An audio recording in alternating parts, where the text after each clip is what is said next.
Welcome to the next video of the chapter Light Reflection and Refraction. In the previous videos, we have understood the phenomenon of reflection. In this video, let's understand about refraction of light. So, before understanding the phenomenon of refraction, let's do an activity. For this activity, we just need a pencil and a jug of water. Now, observe the thickness of the pencil. Let's now immerse the pencil into water. And now observe the thickness of the pencil, that is a part of the pencil lying inside the water. What do you observe? You can see that the part of the pencil that is immersed in water appears to be thicker than the part lying outside water. Now take out the pencil and again immerse the water, but this time in an inclined way. That is, keep the pencil inclined to the water surface and observe the thickness. You can again observe that the part of the pencil which is immersed in water appears to be thicker than the part lying outside. Also, the pencil appears to be bent or broken at the boundary, that is at the air-water interface. There are a few more examples which you might have observed in your daily life. You might have observed that the lemon appears to be bigger in size when it is completely immersed in water. Also, when you observe a fish underwater, it appears to be more nearer to the surface, but actually the fish will be deeper down. What do you think is the reason behind this? Let's try to understand. You can explain the observations through a phenomenon called as refraction of light. So students, now let's understand what is refraction of light. In the activity that we did, where we had kept a pencil in an inclined way, instead of a pencil, let us consider it as a light ray. So what do you observe? The light ray which was traveling through air, when it entered water, it suffered a bend or it suffered a deviation from its original path. This change in path of light when it moves from one medium to another is called as refraction of light. So you have a new term here, medium. What do you mean by a medium? A medium is just a material or a substance through which light can travel. It can be air, it can be water, it can be glass, it can be any transparent material through which light can pass through. So, from this we can understand that light rays bend when it enters into a different transparent medium. But why does light rays bend when it enters a different medium? Light rays have a particular speed in a medium. Light refracts at a boundary because of its change in speed. That means light has different speed in different media. So the speed of light in air will not be same as the speed of light in glass or water. For example, the speed of light in air is 3 into 10 raised to 8 meter per second. But if the same light ray enters a medium like glass, its speed reduces to 2 into 10 raised to 8 meter per second. So you can see that there is a difference in the speed of light in each medium. And as the difference increases, the amount of bending or refraction will also be more. So greater the difference in speed, greater will be the amount of bending or refraction. That means the cause of this bending or refraction of light rays is the difference in the speed of light in different medium. So now we have understood that the light travels in different speed in different medium. Based on that, we have two types of medium. A medium in which the speed of light is more is known as an optically rarer medium, and the medium in which the speed of light is less is known as optically denser medium. So if we compare air and glass, we can say that air is an optically rarer medium and glass is an optically denser medium because speed of light is more in air than in glass. So now we have understood what is refraction and what is the cause of refraction. Now let's learn how this bending takes place. For example, let's have a rarer medium, that is the light ray is traveling from air to glass. So here rarer medium is air and denser medium is glass. Now here is an incident ray.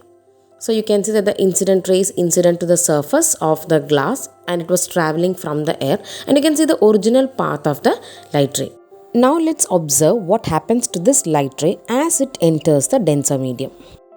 You can observe that the light ray has moved towards normal.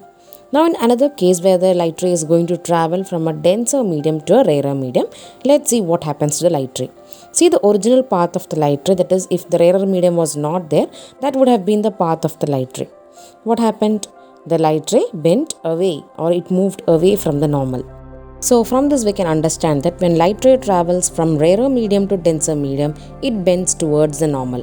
And when light ray travels from denser medium to rarer medium, it bends away from the normal. Imagine that you are walking with your friends or with your parents in a street like this, and then suddenly you enter into a street which is fully crowded. What do? Usually you people stick together. Similarly, when light ray enters from a rarer to denser medium, it moves towards the normal. And for denser to rarer, it is the opposite. Now here is a light ray coming from air and it is entering into glass. Let's see what will happen. Here the rarer medium is air and the denser medium is glass. So the light ray is entering from rarer to denser. That means it should move towards the normal. Let's see another example. The light ray is moving from glass to water.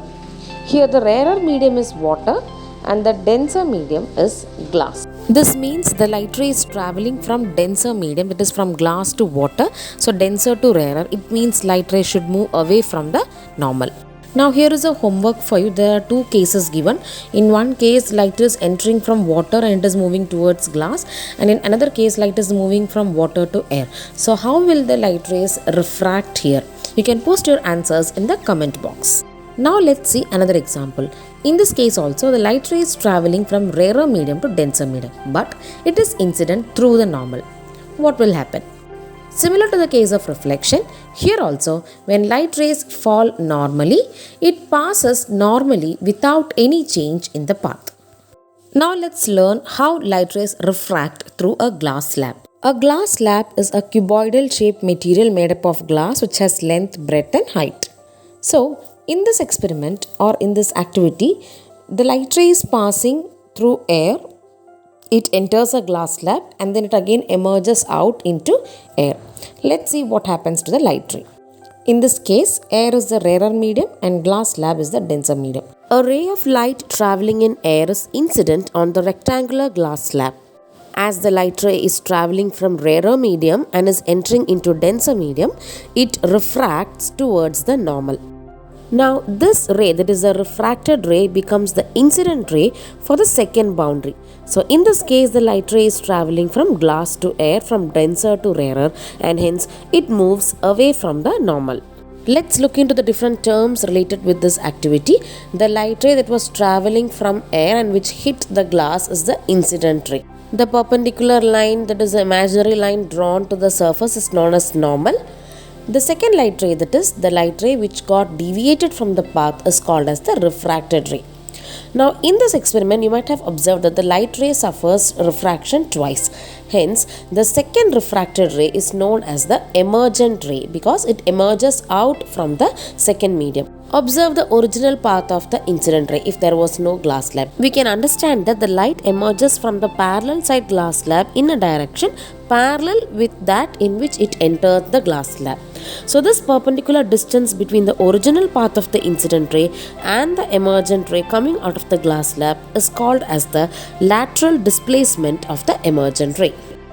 Similar to the terms related to reflection, here also we have angle of incidence, which is the angle between incident ray and normal, angle of refraction, which is the angle between the refracted ray and the normal, and here we have one more angle which is called as the angle of emergence, which is the angle between emergent ray and normal.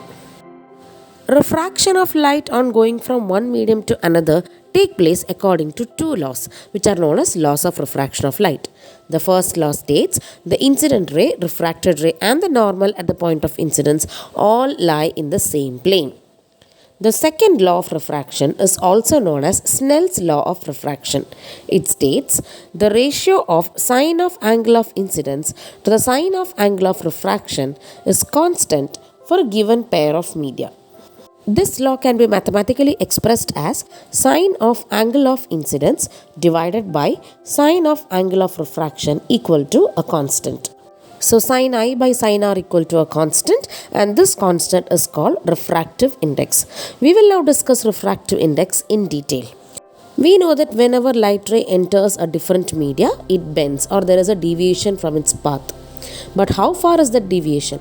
That measure of bending of light ray when it passes from one medium to another is known as refractive index. We have also studied that light is refracted when it passes from one medium to another because its speed changes. Due to this, refractive index can also be written as ratio of speed of light in two media. So refractive index of medium 2 with respect to medium 1 will be the speed of light in medium 1 divided by speed of light in medium 2. Refractive index is represented using the alphabet small n.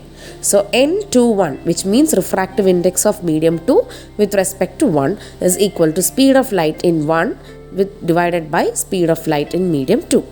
So then we can calculate refractive index of medium 1 with respect to medium 2 by taking the reciprocal of this equation, that is speed of light in medium 2 divided by speed of light in medium 1. Since refractive index is a ratio, it has no units. If the first medium is vacuum or air, that means the light was traveling from air or vacuum and then it is entering into some other medium, then the refractive index calculated there is called as absolute refractive index.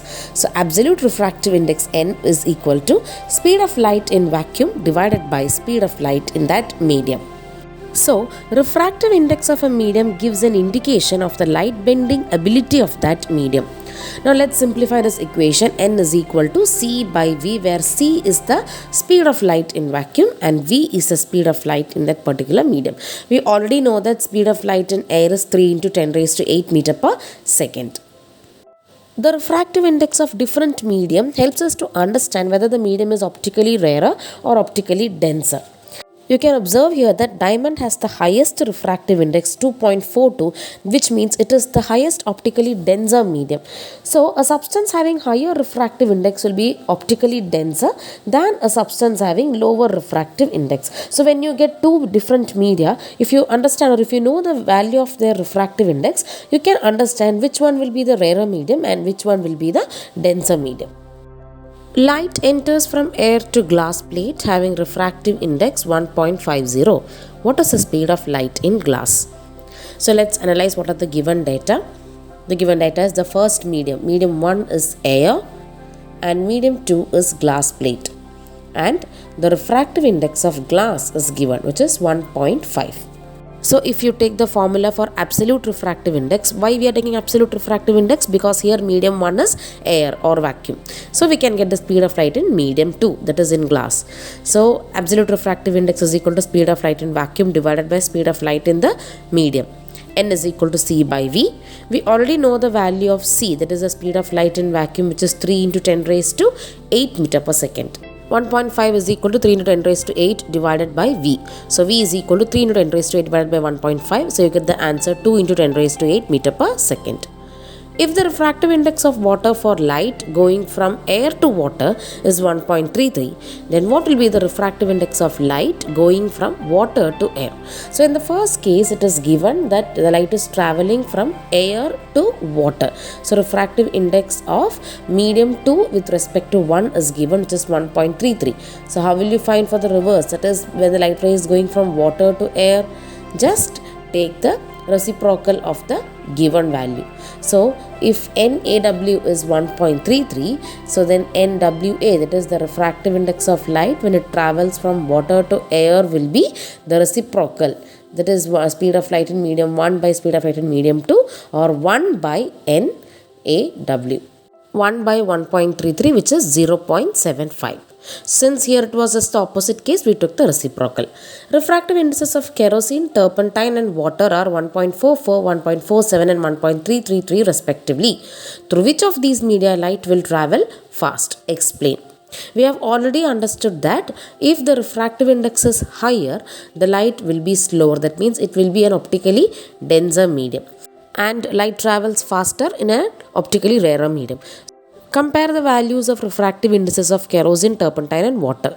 For kerosene it is 1.44, turpentine 1.47 and water 1.33. So the maximum refractive index here is for turpentine, so it is optically denser medium, and the least is for water, which is optically rarer medium. So through which of these media will light travels faster? Yes, your answer is correct. Light travels faster through water. Thank you for watching this video. I hope that you have understood the phenomenon of refraction, the cause for refraction and refractive index. Share the video among your friends if you liked this video and hit the like button, and do not forget to subscribe the channel and hit the bell icon so that you get notification whenever the videos are uploaded. Also post your feedbacks as comments, and you can check for the link of playlist of various chapters of physics and chemistry for class 10 in the description given below.